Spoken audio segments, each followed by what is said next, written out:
Bonjour, c'est Évrard. Bienvenue sur ma chaîne. Je vous présente la troisième édition du mensonge de la station spatiale depuis l'île de Minorque aux Baléares. C'est magnifique. J'ai repris les éléments de la vidéo précédente et j'ai rajouté de nouveaux éléments, dont certains qui sont vraiment frappants et qui montrent à quel point il s'agit d'un mensonge. Au passage, je voudrais remercier tous ceux qui prennent le temps d'analyser mes vidéos et de me corriger. C'est grâce à vous que je peux présenter ce travail. Il s'agit bien d'un travail. Je ne suis pas un conspirationniste, je ne suis pas un négationniste, je ne suis pas un complotiste, je ne suis pas contre la science ou contre la technologie.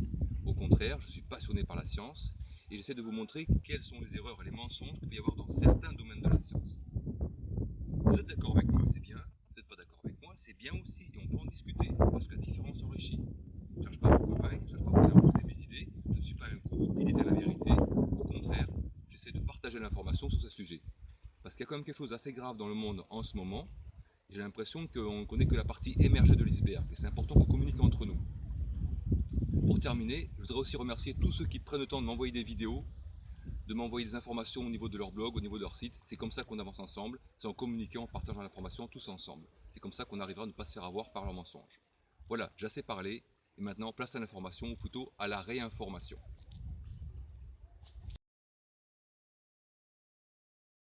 Pourquoi est-ce qu'il n'existe aucune vidéo de la construction de la station spatiale? Elle est pourtant composée d'environ 30 éléments, dont certains pesant plusieurs dizaines de tonnes et qui ont été chacun menés avec des vaisseaux cargo.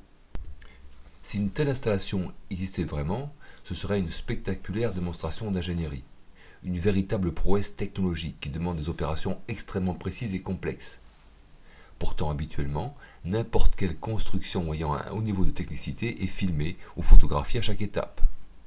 Mais vous ne trouverez que quelques images floues, peu lumineuses et ne durant que quelques secondes. Pourquoi ces images sont aussi peu nettes? En général, quand il y a du flou, c'est pour cacher quelque chose. On aurait aimé voir par exemple l'installation des premiers modules en 1998. Il n'y a rien. On aurait aimé voir l'installation complète d'un de ces modules, depuis le moment où il arrive jusqu'à qu'il soit en place. Mais vous ne trouverez aucune vidéo du montage entier, aucune. Ça dure trop longtemps. Mais pourtant, ils nous montrent régulièrement des vidéos durant plus de 6 heures des astronautes en sortie extraviculaire. La NASA aurait pu nous faire un timelapse du montage, comme ils le font souvent. Mais non, on ne trouve que quelques passages de quelques secondes et avec une qualité très médiocre. Alors qu'on a des vidéos en haute définition d'astronautes se lavant les dents, se faisant un sandwich, jouant du pipeau. Mais rien montrant l'intégrale de l'installation d'un module sur la station spatiale.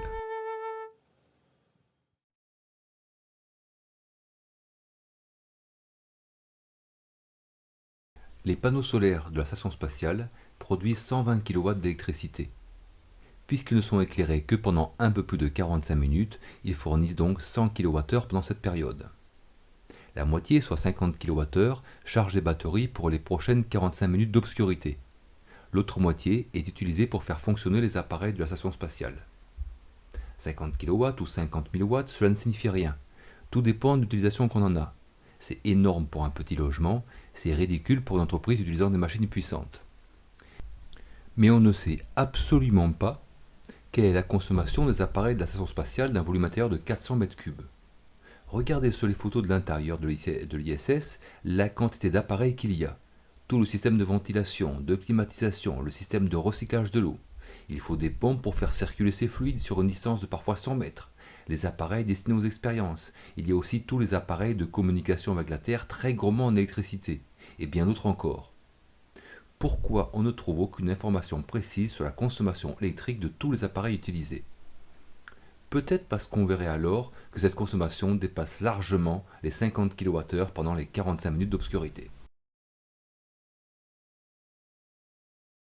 Sur la Terre, la chaleur se transmet par deux moyens. Par rayonnement, si vous mettez au soleil, vous sentirez sa chaleur car elle rayonne de l'énergie. Ou par convection. Le rayonnement solaire excite les molécules de l'atmosphère, le mouvement de celle-ci se transmet aux suivantes et ainsi de suite.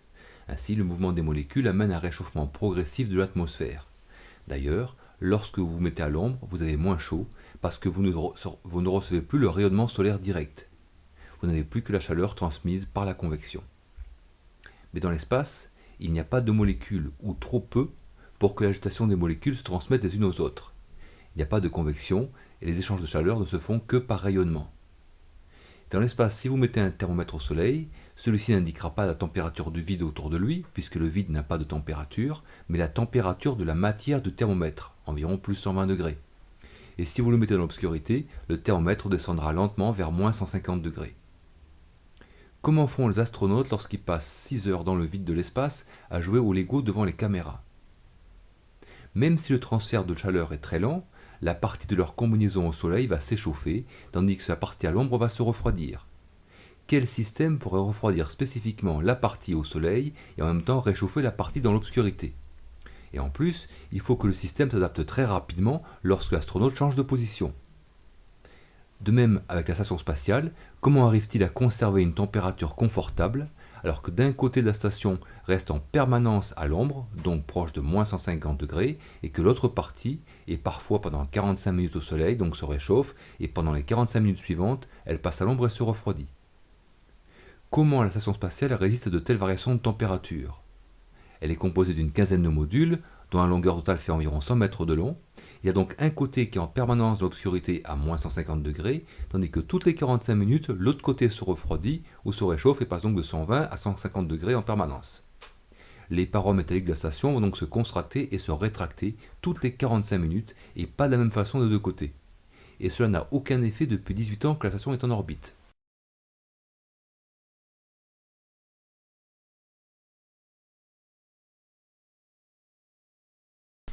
Lors de la spectaculaire éclipse de soleil du 21 août 2017 aux États-Unis, les astronautes prétendent avoir photographié l'événement. Mais pourquoi l'image est d'aussi mauvaise qualité? D'habitude, ils nous montrent des images en haute définition depuis là-haut. Comparez ces images de la Terre prises soi-disant depuis la station spatiale avec des images d'éclipse prises aussi depuis la station spatiale. Pourquoi est-ce que les images d'éclipse solaire sont-elles aussi mauvaises alors que les images de la Terre sont magnifiques? Pourtant, les astronautes utilisent une quantité d'appareils photo et de caméras parmi les meilleures marques. Et c'est tout ce qu'ils peuvent nous montrer de ces éclipses, alors que c'est un événement très rare depuis la prétendue station spatiale. Et regardez ces deux photos d'éclipses, celle de mai 2012 et celle de mai 2017. Ce sont deux éclipses donc très différentes. Comment ça se fait que la station spatiale a exactement le même angle de prise de vue sur deux éclipses solaires? C'est impossible. Et bien sûr, toujours autant de nuages.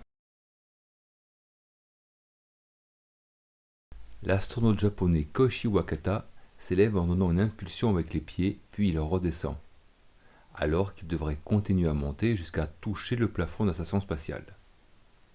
Pour qu'il redescende, il faudrait qu'il soit retenu par quelque chose. Or, sur cette vidéo, le seul point de contact qu'il a, c'est le bout de sa chaussette. C'est pas suffisant pour le faire redescendre. Certains m'ont répondu que la pesanteur n'est pas totale, qu'il y aura une microgravité. C'est pour cela que l'astronaute redescend. Mais alors, tous les objets devraient redescendre vers le sol de la station spatiale. Or, cette vidéo, on voit une bulle d'eau qui reste parfaitement immobile pendant plusieurs secondes. Impossible s'il y avait un peu de pesanteur.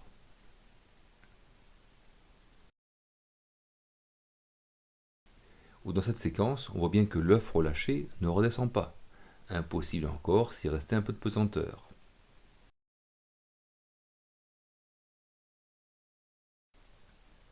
Et dans celle-ci, où l'astronaute Tim Peake reste parfaitement immobile pendant de nombreuses secondes. Comment voulez-vous qu'il reste dans cette position s'il y avait un petit peu de pesanteur et devrait redescendre vers le sol? S'il y avait une microgravité, alors tous ces objets, ainsi que les astronautes, devraient redescendre vers le sol. Donc comment expliquez-vous que l'astronaute japonais redescende ainsi? Bon, maintenant, libre à vous de continuer à croire qu'il est retenu par le bout de sa chaussette. Cette erreur était déjà visible dans la soi-disant station Skylab, mensonge des années 1970. Sur cette vidéo, on voit un astronaute qui court sur un anneau à l'intérieur de la station. On le voit qui pousse avec sa jambe, il s'élève, puis il redescend. C'est ce qu'il se passe sur Terre quand on court, parce que l'attraction terrestre nous fait redescendre. Mais dans la station spatiale, il n'y a pas de gravité. Or, selon la loi fondamentale de la mécanique classique, un objet garde sa trajectoire tant qu'il n'y a pas une autre force qui intervient sur cet objet. Donc l'astronaute, en poussant avec ses pieds, devrait continuer à s'élever et non pas redescendre. Ces images montrent clairement qu'il s'agit d'un trucage.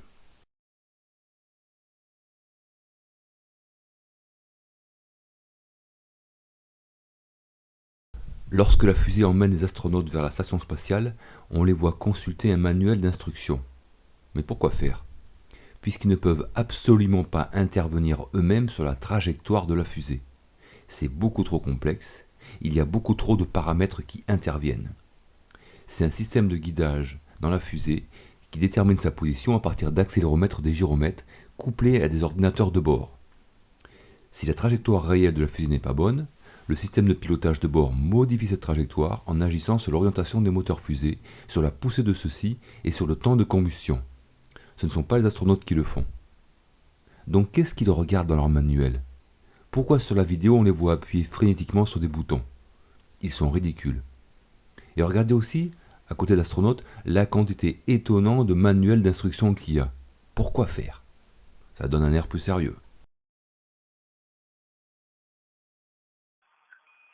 Lors de sa première conférence dès l'arrivée dans la station spatiale, Thomas Pesquet explique que pendant les 50 heures du voyage depuis le décollage de la Terre, on a eu beaucoup de boulot. Non, c'est passé super vite, on a eu beaucoup de boulot, on a aussi pas mal dormi parce qu'on était fatigués et puis tout s'est enchaîné. Mais quel travail! Puisqu'on a vu qu'ils ne peuvent absolument pas intervenir sur la trajectoire de la fusée, sauf peut-être dans les dernières minutes, lorsqu'il faut arrimer le vaisseau cargo à la station. Et surtout, quel travail d'appuyer sur des boutons en étant assis dans un fauteuil. Peut-être qu'ils devraient essayer d'utiliser un marteau-piqueur pendant 50 heures pour savoir ce que c'est le travail. En mai 2013, une fuite d'un radiateur laisse échapper des gouttes d'ammoniac dans le vide. Mais un liquide dans le vide se met immédiatement à bouillir, se transforme en gaz et s'évapore. On voit bien qu'une expérience qui est assez connue. On met de l'eau dans un verre qui est à température ambiante. Ensuite, on va placer ce verre sous une cloche qu'on va rendre hermétique. Puis, on va faire le vide progressivement dans cette cloche. Et on va voir que petit à petit, le liquide qui est dans le verre, l'eau en fait, va se mettre à bouillir, en fait, va se vaporiser.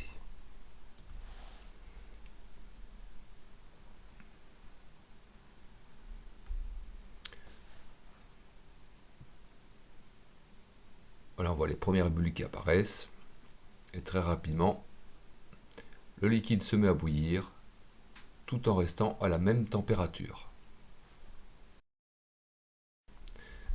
Ce sont des notions élémentaires de physique. À volume constant, si la pression diminue, le liquide se transforme en vapeur. Donc puisque l'ammoniac était sous pression dans le circuit de la station spatiale, lorsque les gouttes s'échappent du radiateur, elles arrivent brusquement dans le vide de l'espace dont la pression est nulle. Elles devraient donc immédiatement se vaporiser. De plus, ces gouttes reçoivent aussi le rayonnement solaire qui contribue à leur réchauffement et donc à leur vaporisation. Alors, ces images ne peuvent pas prouver de façon irréfutable qu'il s'agit d'un trucage, parce que les transitions de phase sont complexes, avec plusieurs variables indépendantes qui interviennent.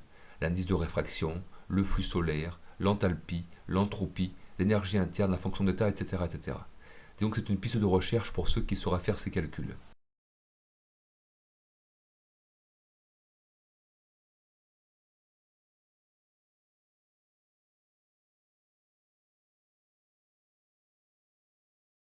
L'astronaute Frank DeWine explique que l'eau est très dangereuse à bord parce qu'il y a beaucoup d'électricité et qu'il faut faire très attention à ne pas en renverser.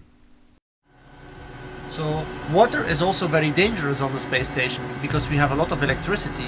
So we need to be very careful not to spill it. So we just put a little bit in our... Pourtant, ça n'a pas l'air de déranger ses collègues qui projettent des gouttes d'eau partout. Pourquoi Frank DeWine affirme que l'eau est dangereuse alors que les autres astronautes s'en moquent complètement? C'est impossible qu'ils aient tous oublié de ne pas jouer avec l'eau dans la station spatiale. C'est donc Frank DeWine qui a oublié qu'il n'y a pas de danger et a inventé cette histoire. Comme d'habitude, vous direz que c'est un détail sans importance. Mais c'est pas très net. Autre chose encore avec l'eau. Il y a peu d'eau disponible dans la station spatiale. Chaque astronaute a le droit à 3,5 litres d'eau par jour pour boire et pour se laver. L'eau disponible provient presque entièrement de leur urine, de leur transpiration, de l'humidité ambiante qui est recyclée dans une mini-station d'épuration utilisant l'osmose inverse. Or, ce système élimine les impuretés de l'eau, mais élimine aussi les minéraux bénéfiques, puisque par exemple plus de 90% du calcium et du magnésium sont retirés. Or une eau osmosée est morte et toxique, occasionne rapidement des problèmes de santé. Il faut donc rajouter des dizaines d'éléments minéraux en quantité infinitésimale pour rendre l'eau potable. Par exemple, il faut moins de 1 mg de potassium par litre d'eau. Mais comment font-ils pour incorporer dans cette eau recyclée des quantités aussi infimes de ces éléments minéraux? C'est impossible de peser ces éléments puisqu'il n'y a pas de pesanteur. Donc ils mesurent des volumes. Mais concrètement, comment font-ils pour mesurer des volumes aussi infimes en apesanteur? Quel matériel utilisent-ils? Là encore, pourquoi on ne trouve aucune information sur ce sujet? Ce serait passionnant de savoir comment fonctionne ce système d'incorporation de minéraux en apesanteur. Ce serait en tout cas une prouesse technologique. Mais comme d'habitude, vous ne trouverez aucune information sur ce point.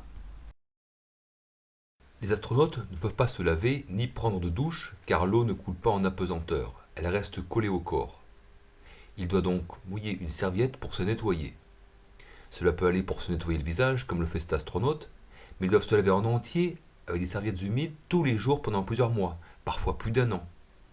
Sachant qu'en plus ils transpirent puisque chaque jour ils doivent pratiquer 2 heures d'activité sportive pour ne pas perdre de masse musculaire. C'est bien ce que dit Thomas Pesquet. Dans l'espace, on flotte toute la journée. Il y a beaucoup de muscles dont on ne se sert pas. Les muscles du dos, les muscles des cuisses. On est obligé de faire 2h30 de sport par jour pour limiter la perte osseuse et la perte musculaire.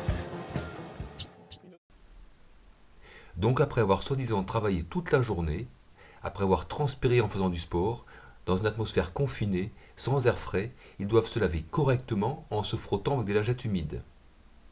Mais faites l'expérience vous-même. Faites 2 heures de sport tous les jours, à l'intérieur de chez vous, dans un local, sans air venant de l'extérieur, avec juste une ventilation, et le soir, vous ne vous lavez qu'avec des lingettes humides. Comment vous sentirez-vous après 6 mois? Plus d'1 an pour certains.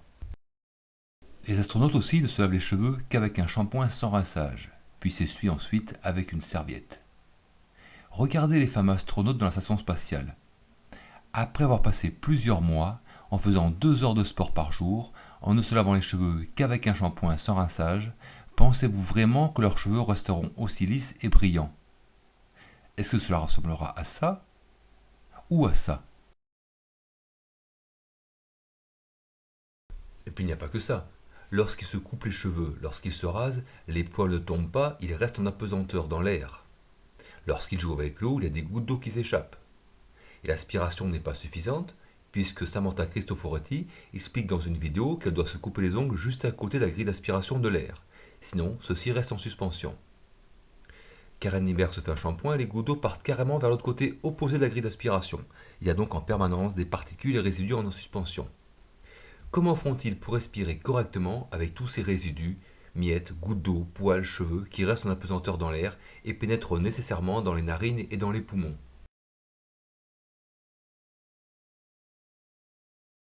Pour terminer, un autre élément qui est étonnant, c'est que le corps humain n'est absolument pas adapté à un environnement sans apesanteur. Il n'est pas fait pour ça. Il ne s'agit pas que de la circulation sanguine, mais aussi de tous les organes faits pour fonctionner avec la gravité terrestre. Les mécanismes du corps seraient complètement bouleversés et cela mènerait de graves dysfonctionnements, parce que le corps humain n'a aucune aptitude pour fonctionner ainsi. Par exemple, la digestion en apesanteur est impossible. Lorsqu'on mange ou on boit, le bol alimentaire descend l'œsophage grâce au péristaltisme, sur les contractions musculaires réflexes. Puis il arrive dans l'estomac où les muscles malaxent le contenu qui redescend toujours vers le fond parce qu'il y a la gravité terrestre. Mais dans l'espace où il n'y a pas de gravité, le bol alimentaire ne resterait pas au fond de l'estomac. Il formerait une masse liquide qui se déplacerait à l'intérieur de l'estomac sans jamais retomber vers le fond. La digestion se ferait très mal. On ne parle même pas de l'inconfort causé par cette boule semi-liquide se promenant dans l'estomac et remontant parfois dans l'œsophage. C'est impossible que les astronautes n'aient aucun problème après plusieurs mois de ce traitement. Imaginez manger et digérer la tête en bas pendant plusieurs mois. Finalement, comment les astronautes peuvent-ils supporter de telles conditions de vie pendant plusieurs mois, on a vu parfois plus d'1 an? Ils subissent une apesanteur permanente, totalement inadaptée au corps humain. Ils ne respirent qu'un air recyclé, donc dévitalisé, sans énergie. Dans quel état vous serez après avoir passé plus de 6 mois dans un espace clos sans jamais respirer d'air frais? Ils ne mangent que de la nourriture en sachet, donc là aussi complètement dévitalisés, ils ne peuvent pas digérer leurs aliments. Ils ne boivent que de l'eau recyclée, provenant de leurs urines et de leur transpiration. Ils sont sales, puisqu'ils ne peuvent pas se laver correctement. Ils sont dans des conditions de danger extrêmes, puisqu'ils subissent un rayonnement cosmique dangereux. La moindre panne pourrait avoir des conséquences dramatiques. Ils peuvent subir l'impact d'une météorite ou d'un débris de satellite, et la situation deviendrait immédiatement très grave, voire mortelle. Mais sur les vidéos, les astronautes sont toujours souriants, totalement insouciants. Ils jouent et ne souffrent pas le moins du monde des conditions extrêmement inconfortables et dangereuses dans lesquelles ils vivent, soi-disant pendant plusieurs mois.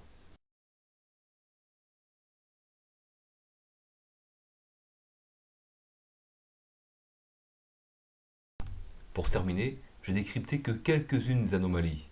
Mais observez bien, et vous verrez qu'il y en a encore beaucoup d'autres.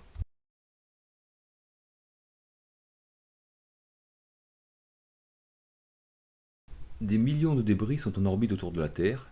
Ils proviennent des restes de lancements de fusées ou de collisions entre satellites. La position des débris les plus volumineux sont connus et la NASA prétend modifier la trajectoire de la station spatiale pour les éviter. Mais il existe des dizaines de millions de débris ne faisant que quelques centimètres de diamètre et qui ne sont donc pas répertoriés. Comment la station spatiale se déplaçant à 28 000 km/h, soit 7,5 km par seconde, pourrait repérer un débris de cette dimension, décider dans quelle direction déplacer la station, puis allumer un réacteur pour éviter la collision, sachant qu'en plus la poussée des réacteurs de la station est très faible et ne permet qu'un déplacement très lent. C'est tout simplement impossible.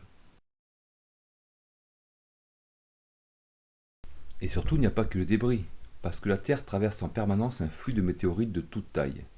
Elles se consument en formant les étoiles filantes lorsqu'elles pénètrent dans l'atmosphère, parce que leur vitesse fait plusieurs dizaines de kilomètres par seconde.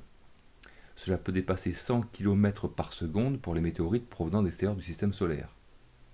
Et parfois, la Terre traverse des essaims de météorites où le nombre de météorites est très important. Comme les Léonides en 2002, on voyait depuis le sol plus de 2000 météorites par heure. Or, l'impact d'une météorite pesant 1 gramme, soit de la taille d'un grain de sable et avec une vitesse de 30 km par seconde, a la même énergie qu'une Renault Twingo lancée à 120 km/h. Mais si la météorite pèse 10 grammes, un peu plus d'une pièce de 2 €, alors elle aurait la même énergie qu'un camion de 8 tonnes lancé à 120 km/h. Imaginez les dégâts que ça occasionnerait sur les parois de la station spatiale, ne faisant que quelques centimètres d'épaisseur.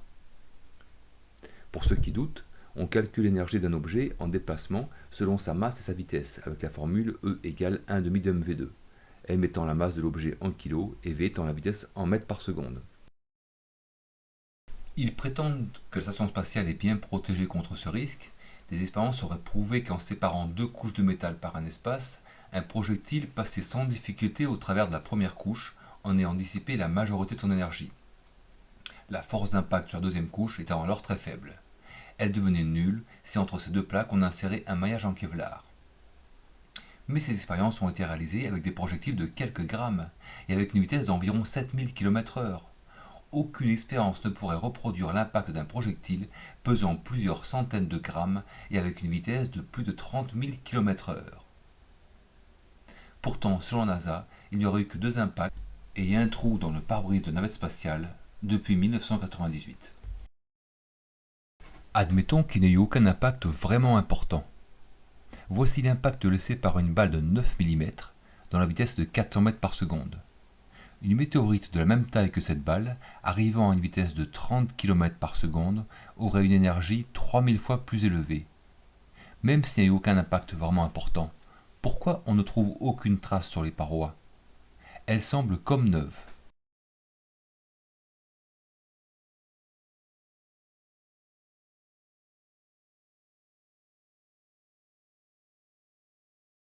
Il est vrai aussi que le risque d'être percuté par une météorite est très faible. Cependant, ce risque est loin d'être négligeable.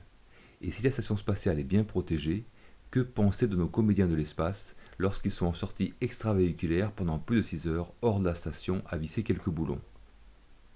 S'ils étaient percutés par un grain de poussière météoritique pesant 1/100 de gramme, soit le poids d'un grain de blé, l'impact serait le même qu'une balle de fusil lancée à plus de 10 000 km/h. Pensez-vous que leur combinaison de plastique les protégerait? Si oui, alors pourquoi de telles protections ne sont pas utilisées par les militaires, ce qui les rendrait invincibles? Et si la météorite percute la visière? Même si le risque d'impact est faible, il est loin d'être négligeable. Et pensez-vous vraiment que les Américains laisseraient les astronautes courir un tel risque alors qu'ils sont si pointilleux sur la sécurité? Je reviens sur cette photo parce que remarquez au passage le bloc-notes fixé sur le bras gauche de l'astronaute. C'est bien pratique à utiliser avec leurs gros gants. Et avec un budget de plusieurs milliards de dollars, ils ne peuvent pas leur installer une tablette.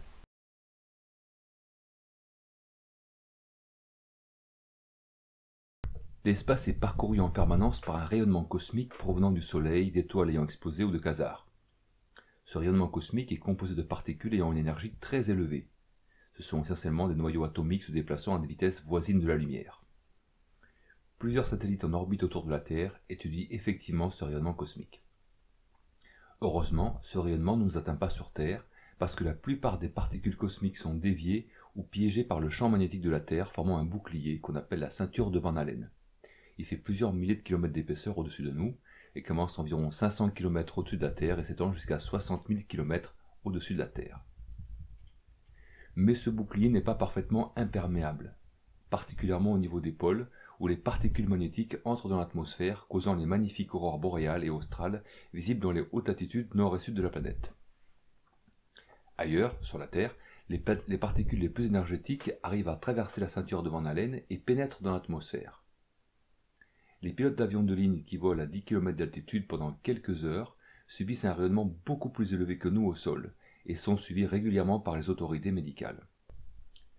Mais dans l'espace, il n'y a pas d'atmosphère pour piéger les rayonnements cosmiques les plus énergétiques.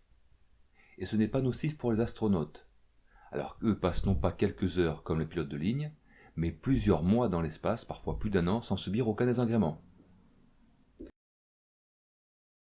Les rayons X utilisés pour une radiographie ont une énergie d'au maximum 120 kV, alors que les rayons cosmiques peuvent atteindre plusieurs centaines de gigaélectronvolts, soit 1 million de fois plus que les rayons X de nos radiographies. Bon, bien sûr, le flux de rayonnement cosmique est beaucoup plus faible que celui d'une radiographie, mais les particules cosmiques engendrant les rayonnements gamma sont très énergétiques et peuvent avoir une vitesse proche de celle de la lumière, 300 000 km par seconde, soit plus d'1 milliard de km par heure. Elles traverseraient facilement les minces parois de la station spatiale, pénétrant dans le corps des astronautes, détruisant les cellules et endommageant gravement les brins des molécules d'ADN. Et après plusieurs mois dans l'espace, les astronautes n'en souffrent pas. Et comment la combinaison de plastique des astronautes, lorsqu'ils sont en sortie extravéhiculaire, les protège de ces rayonnements? Comment la visière de cette combinaison arrête le rayonnement? Est-ce qu'ils utilisent un système de protection spécial qui garde secret? Dans ces cas-là, la NASA serait inhumaine si elle n'avait pas fourni ce type de combinaison aux ingénieurs et ouvriers travaillant dans les centrales nucléaires accidentées de Tchernobyl et Fukushima. En réalité, la combinaison des astronautes ne peut pas les protéger des rayonnements cosmiques. Et puis il y a aussi les tempêtes solaires, qui génèrent un flux de particules à très haute énergie. Durant une éruption solaire qui peut durer de quelques secondes à quelques heures, la surface du Soleil libère des nuages de plasma qui arrivent à la Terre en 3 jours. Bien que la Terre soit protégée par son atmosphère et son bouclier magnétique, cela peut perturber sérieusement les communications téléphoniques au sol, endommager gravement les réseaux électriques comme au Canada en 1989. Mais cela n'a aucune influence sur la station spatiale, qui dans l'espace n'est pas protégée par l'atmosphère et qui est juste à la limite du bouclier magnétique formant la ceinture de Van Allen. Si vous cherchez des informations sur ce sujet, on vous dira systématiquement que les astronautes reçoivent une dose négligeable de rayonnement, occasionnant au pire quelques troubles de la vue. Bien sûr. En réalité, l'espace est extrêmement dangereux pour tout être vivant à cause de ce rayonnement mortel et à cause du flux permanent de micrométéorites. Aucun humain, aucun animal, aucune plante ne pourrait y vivre. Seuls les robots et les satellites peuvent évoluer dans l'espace.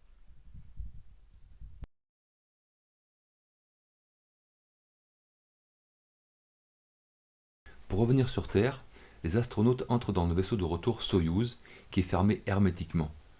Puis le vaisseau est lentement écarté de la station spatiale. Il est encore à 415 km d'altitude, sa vitesse est de 28 000 km/h, comme la station spatiale. Pendant 3 heures, il fera un peu plus de 2 révolutions autour de la Terre, où il descendra progressivement jusqu'à une altitude d'environ 120 km. Alors il sera séparé en 3 parties, les astronautes étant dans la partie centrale, les 2 autres parties se consumeront dans l'atmosphère. Une impulsion négative a été donnée au module pour le ralentir et le faire descendre vers la Terre. À ce moment, il va plonger dans l'atmosphère terrestre et atterrira 15 minutes plus tard dans les steppes du Kazakhstan. Ça, c'est ce qu'on nous raconte. Dans la vérité, tout ceci est impossible. D'après la NASA, il faut que le module de descente pénètre dans l'atmosphère avec un angle très précis.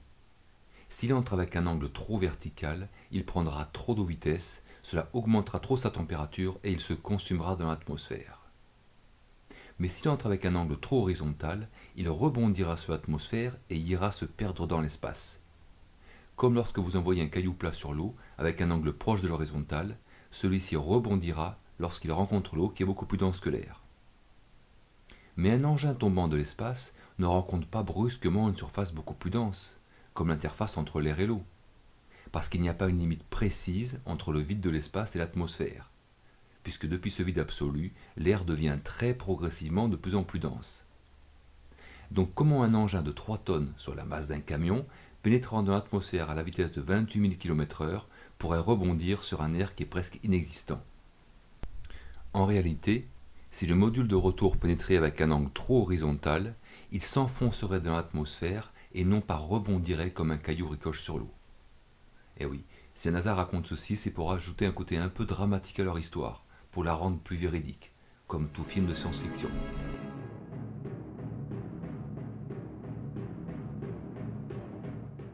On va voir maintenant pourquoi la descente du module de retour dans l'atmosphère est impossible. Tout objet en chute libre tombe en tourbillonnant. Cela commence par une autorotation qui se transforme ensuite en une chute chaotique.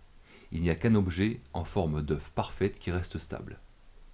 Les parachutistes connaissent ce danger et doivent suivre une procédure très précise pour reprendre le contrôle. Sinon, les mouvements deviendront si brutaux qu'ils perdront connaissance et ne pourront plus ouvrir leur parachute. Dans cette vidéo, on voit un parachutiste qui part en autorotation pendant 2 ou 3 secondes. Il est à une altitude de 6 km, à une vitesse d'environ 200 km/h, et surtout, il peut agir sur sa position pour reprendre une trajectoire normale. Comment un engin n'ayant aucune possibilité de redresser sa trajectoire pourrait rester stable, alors qu'il tombe depuis une altitude de 120 km à la vitesse de 28 000 km/h et avec une forme aussi peu aérodynamique? En fait, dès qu'apparaîtra un infime couple de rotation, cela induira immédiatement et mécaniquement une augmentation exponentielle de cette rotation et la trajectoire deviendra très rapidement chaotique. Le module de retour tomberait en tourbillonnant tellement violemment que les astronautes seraient tués à l'intérieur. Ceux qui ont fait du parachutisme seront d'accord. Rien à voir avec cette vidéo où on voit les astronautes tranquillement assis à attendre que cela se passe alors qu'ils tombent à une vitesse de 28 000 km/h. Remarquez aussi les stries obliques sur le module, pour montrer les traces de friction de l'air, comme si cet engin était tombé en gardant sagement le même angle pendant les 15 minutes de chute libre vers le sol. C'est ça, oui. Et pendant cette phase de descente, on voit les astronautes consulter un carnet de bord, ce qui est encore une fois ridicule, puisqu'ils ne peuvent absolument rien faire à ce moment, l'engin tombant à plus de 7 km/s vers la Terre et n'ayant aucun moyen de contrôle. Ou alors ils passent le temps. C'est tellement ennuyeux ces retours de l'espace. Et comment font-ils pour ralentir cet engin pesant 3 tonnes? Lorsqu'il rentre dans l'atmosphère, sa vitesse est de 28 000 km/h. Lorsqu'il ouvre son parachute 15 minutes plus tard, sa vitesse n'est plus de 400 km/h. Selon la NASA, un plasma se formerait en haute altitude, ce qui diminuerait progressivement sa vitesse. Mais pourquoi un plasma, c'est un gaz ionisé, pourrait ralentir un objet de plusieurs tonnes tombant à une vitesse de 28 000 km/h? En fait, il n'y a aucune raison que cet engin de 3 tonnes ralentisse en entrant dans l'atmosphère à une telle vitesse. Au contraire, puisqu'au début de sa rentrée, l'air est très peu dense, sa vitesse va accélérer et il ira se cracher au sol quelques secondes plus tard.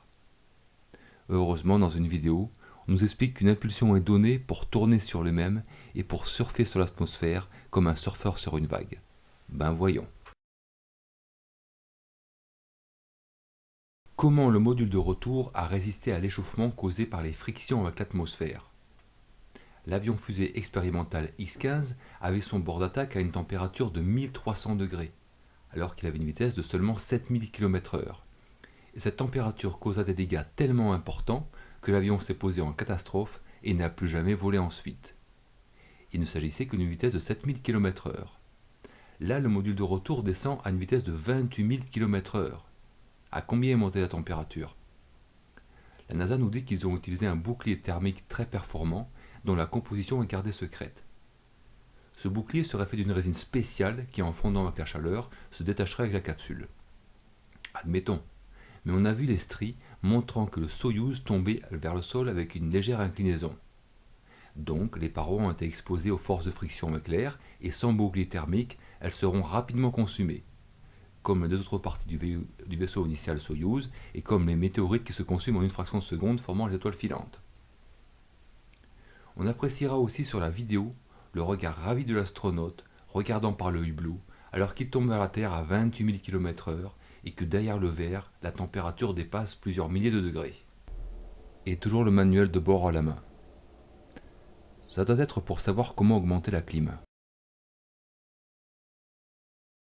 Voici une vidéo du retour de Thomas Pesquet le 2 juin 2017, prise depuis l'intérieur du Soyouz. Et c'est lui qui commente. De la rentrée atmosphérique où là vraiment on freine, ça échauffe la capsule et le bouclier thermique et là c'est vraiment feu d'artifice parce que sur les hublots on voit des étincelles passer, des flammes de tous les côtés. Bla bla bla. Il n'y a rien qui vous choque. On aurait bien aimé voir ce qui se passe à travers le hublot avant ce moment, lorsque le module entre dans l'atmosphère.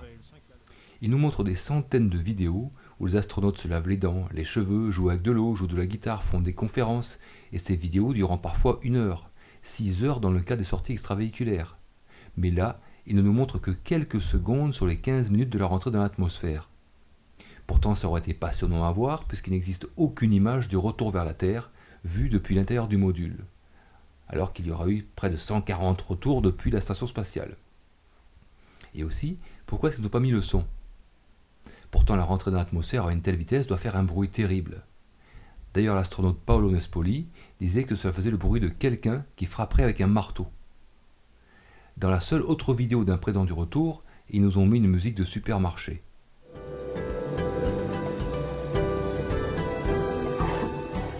Cela ne nous semble pas curieux qu'il n'y ait aucune image depuis l'intérieur du retour dans l'atmosphère.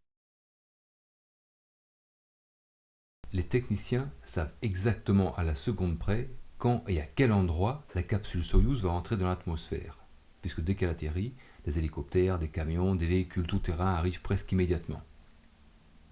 Mais pourquoi personne n'a filmé la rentrée atmosphérique? Ça doit être spectaculaire de voir un engin arriver depuis l'espace à une vitesse de 28 000 km/h. De plus, il n'existe aucune image d'un engin se déplaçant à une telle vitesse. N'importe lequel des astronomes amateurs disposant d'un télescope et d'un système de suivi pourrait filmer ce retour, comme ils savent filmer la prétendue station spatiale dans le ciel.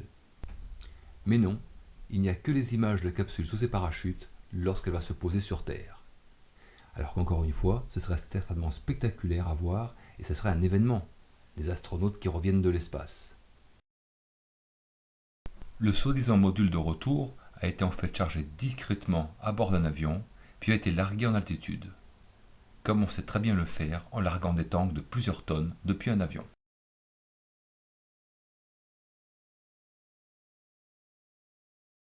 Il y a quelque chose de pas cohérent dans tout ceci. La NASA nous montre des centaines, des milliers d'images et de vidéos prises à l'intérieur de la station spatiale, tout aussi spectaculaires les unes que les autres. Mais il ne nous montre aucune image de ces moments cruciaux et certainement encore plus spectaculaires que sont le retour sur Terre. Si pour vous c'est un détail sans importance, moi ça ne fait que renforcer mes convictions sur ce mensonge.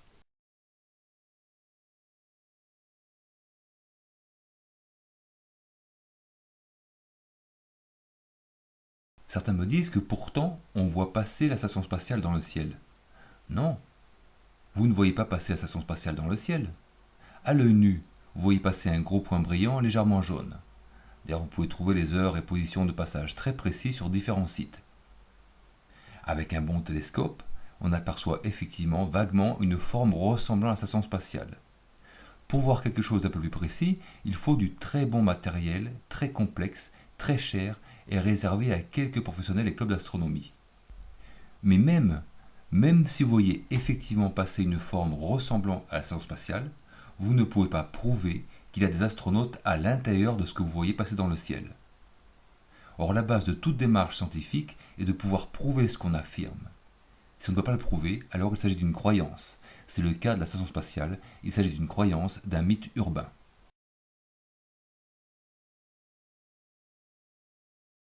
Ce que vous voyez passer dans le ciel est bien réel, mais ce n'est ni la station spatiale, ni un satellite, parce que là aussi on trouve des anomalies, voire des incohérences flagrantes.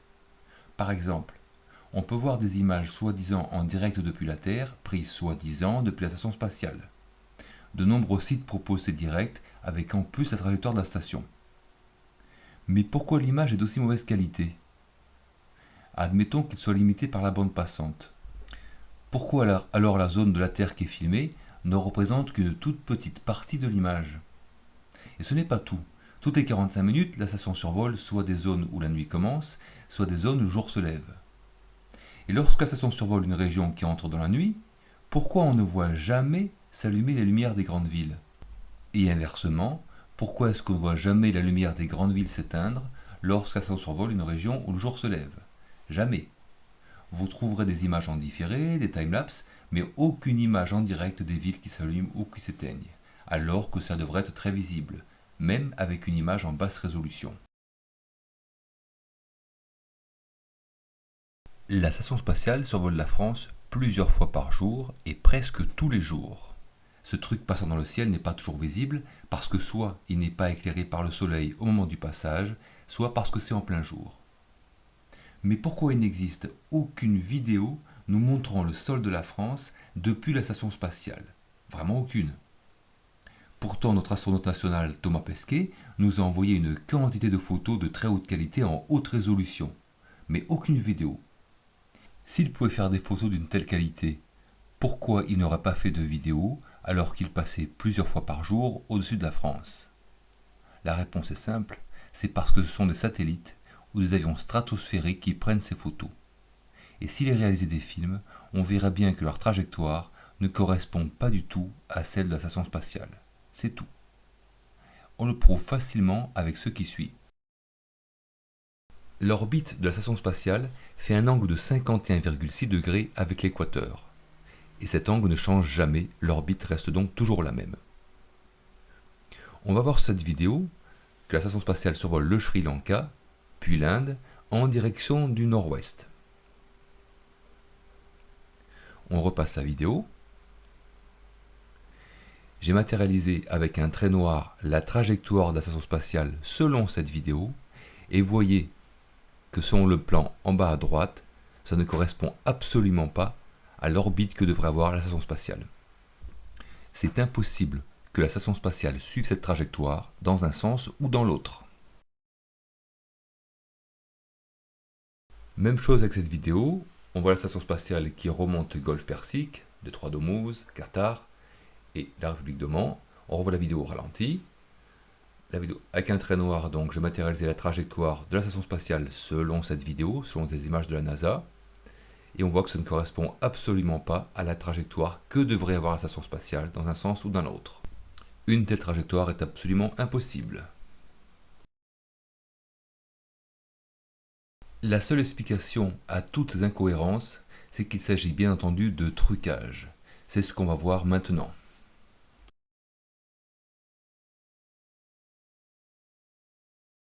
Mais comment font-ils tous ces trucages? Comment font-ils pour nous montrer des astronautes en apesanteur? En fait, plusieurs techniques très évoluées sont employées. Il y a d'abord la CGI, ce sont les images générées par ordinateur, réalisées avec d'énormes machines ayant une telle capacité de calcul qu'en comparaison, nos meilleurs ordinateurs domestiques ressemblent à des calculettes d'écoliers. On voit un exemple de ce qui se fait déjà dans le public avec le film Gravity, où les acteurs donnent l'impression d'être en apesanteur.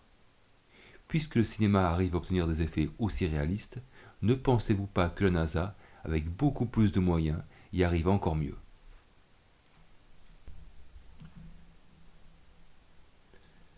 Certaines séquences sont tournées dans des avions en apesanteur.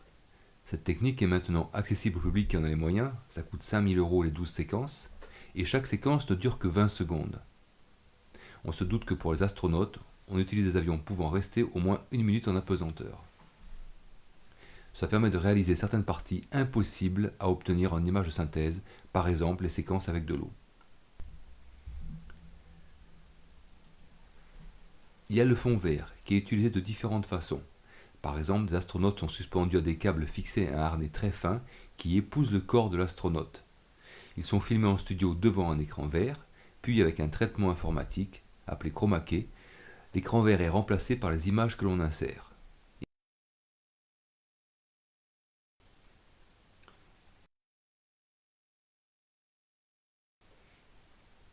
Déjà dans les années 1980, l'illusionniste David Copperfield donnait l'impression de voler au-dessus de la scène.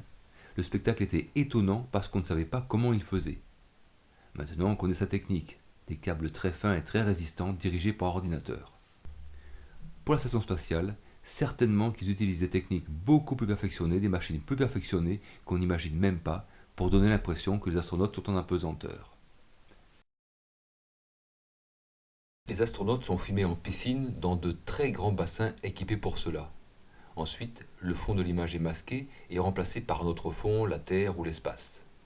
C'est parfaitement connu puisqu'il s'agit des moyens utilisés effectivement pour entraîner les astronautes. Mais ils ne disent pas que cela permet aussi de réaliser les images montrant les astronautes en sortie extravéhiculaire.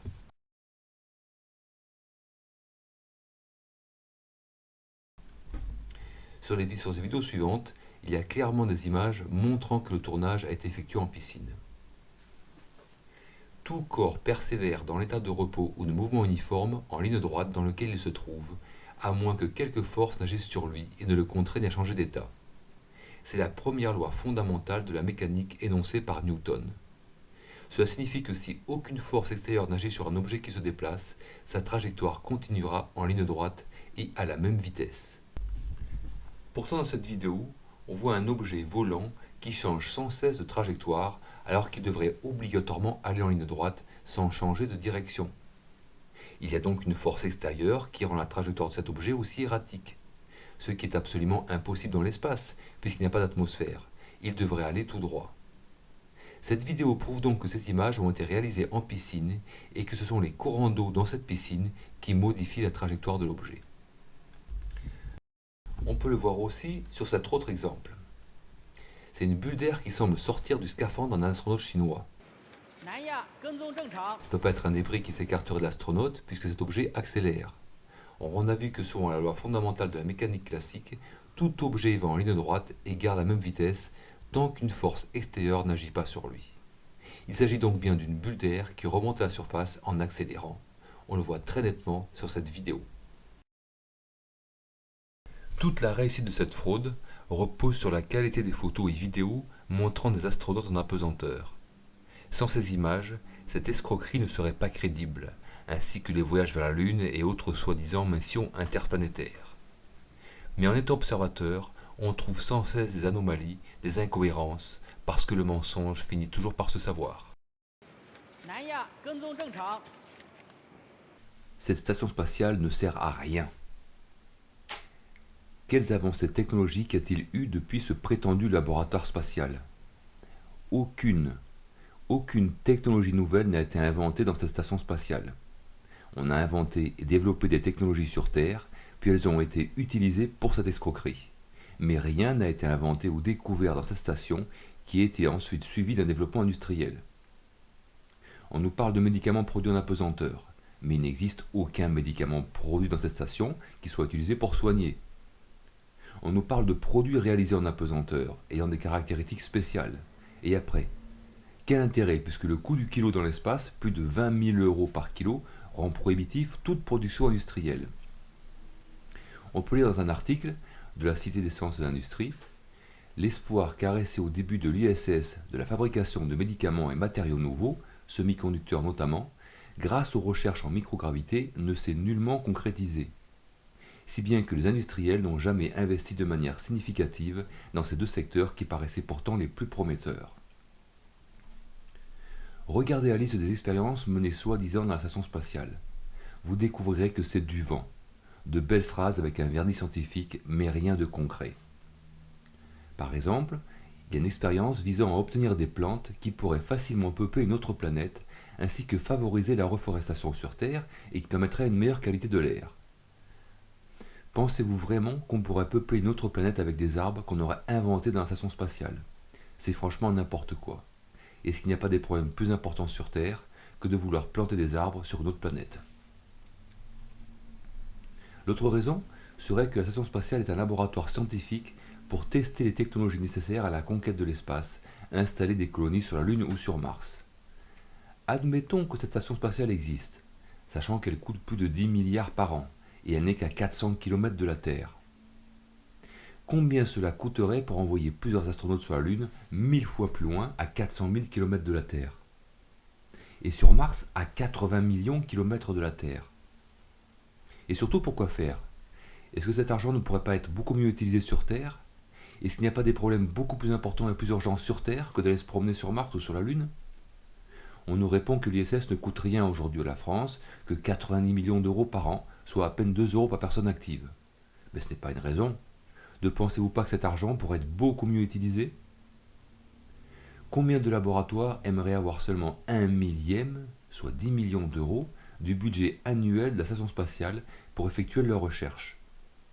Il y a des centaines de millions de personnes victimes de maladies qui pourraient être mieux soignées si on avait effectué plus de recherches.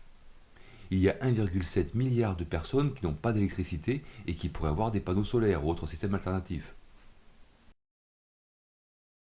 Pendant ce temps-là, Thomas Pesquet, notre clown national, ou bien ici Christ Hadfield, gagne 9 000 € par mois à faire de belles vidéos où il nous montre comment se brosser les dents en apesanteur. Si la recherche scientifique en apesanteur est vraiment importante, alors pourquoi ne pas conduire des expériences de manière automatisée lors de vols suborbitaux ou dans des satellites équipés pour cela? Cela coûterait infiniment moins cher que ces dizaines de millions de dollars détournés pour cette escroquerie.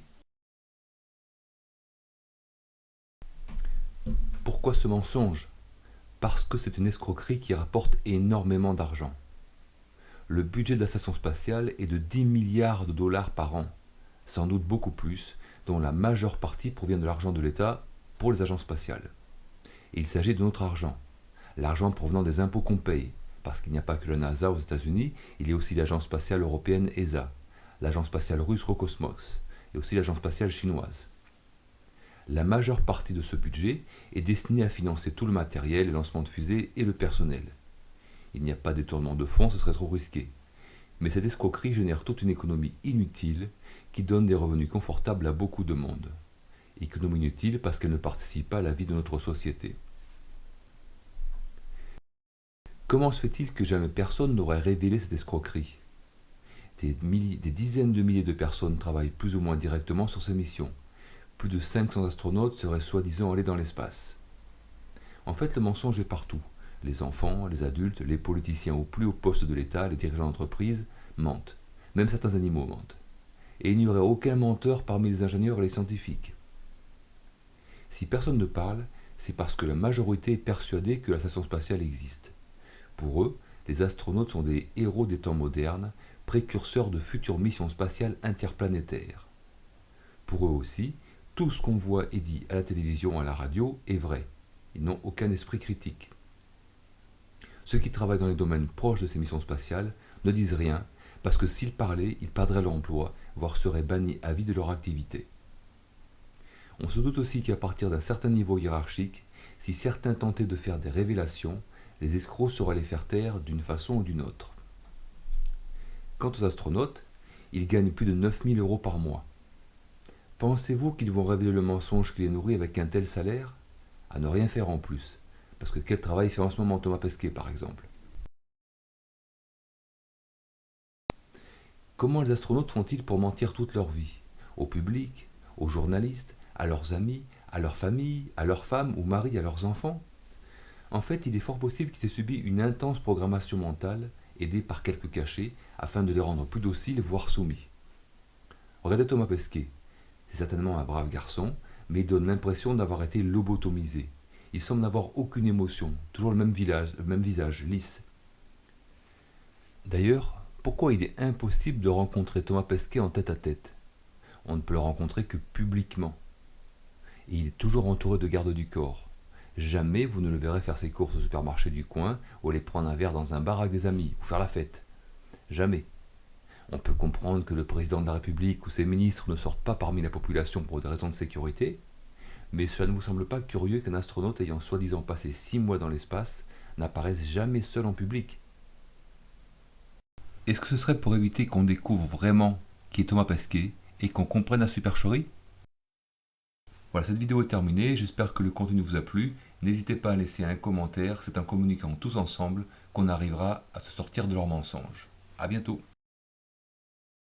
Tout le monde ment, le gouvernement ment énormément. Tout le monde ment, le gouvernement ment énormément. Le physiquement, le mentalement, le vulgairement, et le poliment, le béatement, et le tristement, et le sagement, et l'idiotement, oui l'idiotement, et le sensément, l'illogiquement, et le carrément, la cruellement, et l'abonnement, y'a que ma maman qui ment rarement. Tout le monde ment, le gouvernement ment énormément. Tout le monde ment,